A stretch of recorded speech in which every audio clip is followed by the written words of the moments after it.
राधा वल्लभ श्री हरिवंश महाराज जी। महाराज जी, आपके बल से ये शरीर विवाह नहीं करेगा, आजीवन ब्रह्मचर्य पालन करने और प्रियालाल की प्राप्ति करना चाहते हैं। गुरुदेव, स्त्री शरीर को क्या सावधानी रखनी चाहिए ब्रह्मचर्य और भगवत प्राप्ति में? हाँ, अपने माता पिता के सानिध्य में रहे और कभी भी किसी भी पुरुष का किसी भी तरह से संग एकांतिक न स्वीकार करे, चाहे रिश्तेदार हो चाहे नातेदार हो, कभी एकांतवास न होने पावे।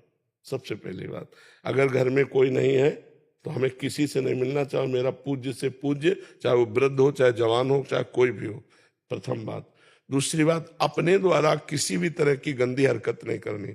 मोबाइल में गंदी बातें देखना, अपने शरीर से कोई गंदी चेष्टाएं स्वयं अपने आप में करना, फिर वो तो नाटक नौटंकी बना रहेगा, फिर उससे कोई लाभ नहीं मिलेगा। और आहार बड़ा सूक्ष्म करता जाए, क्योंकि ब्रह्मचारी को ब्रह्मचर्य पचाने के लिए भोजन कम पाना चाहिए।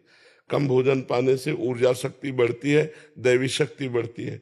और कम से कम 2 घंटे आसनों में बैठना सीखे। आसन, पद्मासन, सिद्धासन, इनमें बैठना आता है तुम्हें लगाना? किसी से पूछ लेना, क्योंकि आसनों में बैठना आवश्यक है, तभी ब्रह्मचर्य पचेगा, नहीं तो फिर उद्दंडता आ जाएगी। आसनों में बैठने से कष्ट होता है। दाएं एड़ी को पकड़ करके बाएं जांग पे ऊपर चढ़ाओ, नाभि के पास चढ़ाओ, अभी चढ़ाओ। फिर बाएं को पकड़कर दाएं की तरफ ऊपर चढ़ाओ। चढ़ गए? दोनों ऐसे हैं, देखो इसे कहते हैं पद्मासन। अब दोनों हाथ रखो ऐसे और सीधी हो जाओ।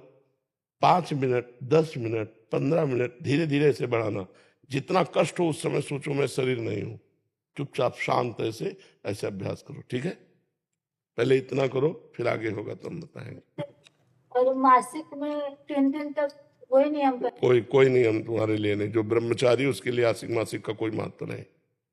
अपनी दिनचर्या, ये मासिक धर्म का निषेध उनके लिए जो मतलब गृहस्थ धर्म का प्रयोग करते हैं या जो व्यभिचार करते हैं। जो ब्रह्मचारी वो परम पवित्र हर समय रहता है। स्नान कर लिया, वस्त्र आदि से शरीर को सुरक्षित रखा, अपनी साधना में। तुम्हारे लिए कोई नियम नहीं। सेवा कर सकते हैं? हाँ, बिल्कुल कर सकते हैं। स्नान किया, रज लगाया, ब्रह्मचर्य के लिए केवल विधान है, अन्य के लिए नहीं।